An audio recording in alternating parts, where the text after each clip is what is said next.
আগে সানডে মানে নিজের জন্য ভাবা ছিল, এখন সানডে মানে পরিবার আর ছোট ছোট দায়িত্বের মাঝে সুখ খুঁজে নেওয়া। এটাই হচ্ছে এখন আমার কাছে সানডের আসল মানে। আজ সকালটা একটু অন্যরকম ছিল।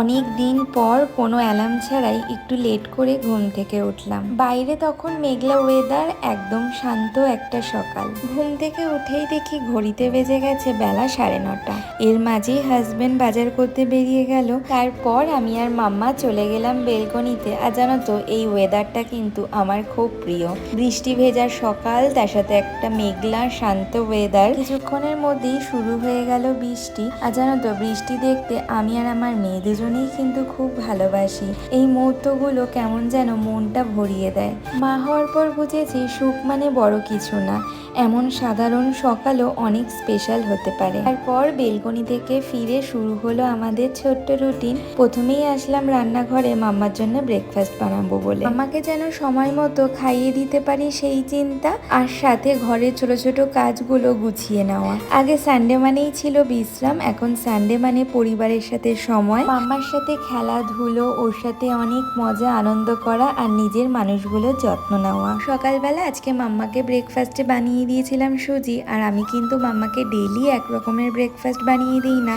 প্রত্যেক দিন আলাদা আলাদা কিছু বানিয়ে দেওয়ার চেষ্টা করি। আমাদের বড়দের যেমন প্রত্যেক দিন একই রকমের খাবার ভালো লাগে না, তেমনও কিন্তু বাচ্চাদের, ওরা কিন্তু প্রত্যেক দিন একই রকমের খাবার খেতে ভালোবাসে না। তার জন্য আমি মাম্মাকে সবসময় আলাদা আলাদা কিছু বানিয়ে দেওয়ার চেষ্টা করি।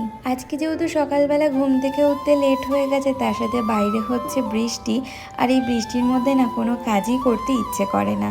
মনে হয় বেলকনিতে দাঁড়িয়ে সারাদিন বৃষ্টি দেখি, কিন্তু সেটা তো করলে হবে না।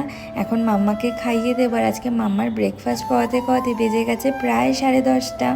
এখনও মাম্মাকে কিন্তু সকালবেলা থেকে ফ্রেশ করতে পারিনি। মাম্মাকে খাইয়ে তারপরে ওর রাতের জামা কাপড়টা খুলিয়ে দেব, তারপরে বিছানা পরিষ্কার করতে হবে। আর আজকে যেহেতু ফাদার্স ডে, আর এটা কিন্তু আমার মাম্মার সেকেন্ড ফাদার্স ডে। প্রথমবার ফাদার্স ডেতে ও কিন্তু পাপার জন্য খুব সুন্দর একটা কার্ড বানিয়েছিল। এবারও কিন্তু আমরা দুজন মিলে খুব সুন্দর একটা কার্ড বানাবো।